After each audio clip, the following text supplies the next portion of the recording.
All right, folks, it is time to get back to what's really important in this country, and that is NFL football. Week 10 coming up. We're now halfway through the season, and kind of unique this week. We're the best game of the week, and probably the most important game of the week is on Thursday night. We got the Ravens and Bengals kicking off here in just a matter of hours. But now that the week season is half over, I wanted to go through my mid-season awards.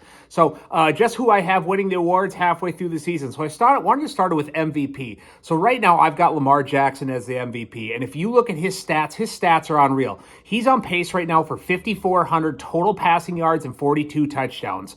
That's rushing and passing combined. He's having a phenomenal season, and I think it's been kind of quiet. It really hasn't gotten a lot of attention in the media. I think that's partially because once you start losing in the playoffs and you don't go far in the playoffs, people kind of really don't care what you do in the regular season, and they're just kind of waiting to see what happens in the postseason. But right now, I think he's been the best player in the NFL. It's kind of between him and Josh Allen. I would throw Jared Goff in there as well, but he just isn't as important to his team probably as the other two are, and I went with Lamar.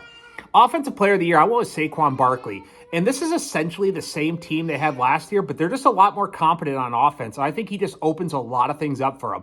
Every week I watch him, I think he's the best non-quarterback in the NFL. I think he's certainly the best running back, and I don't think it's particularly close now that Christian McCaffrey's out. And he's just been really good, and he really just gives this offense a whole new dynamic that it hasn't had in the past couple of years, especially when A.J. Brown's missed some time. They really depend heavily on him. Defensive Player of the Year. This was a toss-up to me between T.J. Watt and Fred Warner. I think T.J. Watt is the most disruptive person in the NFL on defense. Seems like every game I watch, even when he's not getting sacks, he's hurrying the quarterback, he's getting hits on the quarterback, and he just disrupts the other team's game plan. On the other side, Fred Warner, I think he's just the most important player to his team on defense, and they're just both really good. So I went with a kind of a tie there. Rookie of the Year, this is an easy one. Jayden Daniels. Right now, he is a top 7 quarterback in the NFL, or playing like it at least. Right now, he has the Commanders in first place, and he's not playing like a rookie at all. I think he's been by far the best rookie. Right now, if you ask the Chicago Bears, would you give Caleb Williams up for Jayden Daniels straight up? The Washington Commanders would not take that trade. I loved what he's doing so far, and I think he's playing really well. And then the last one, Coach of the Year. I have Andy Reid. And right now the Chiefs are 8-0, but it's important to look who they're playing without.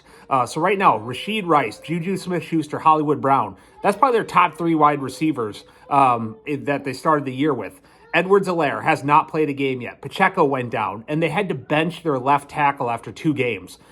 If you told me another team lost their 3 best wide receivers or 3 of their 4 best wide receivers, their best running back, and had to bench their left tackle after 2 weeks, I would tell you that team is probably 1-7 right now. But they're 8-0. So I have Andy Reid as the Coach of the Year. So let's get to the picks.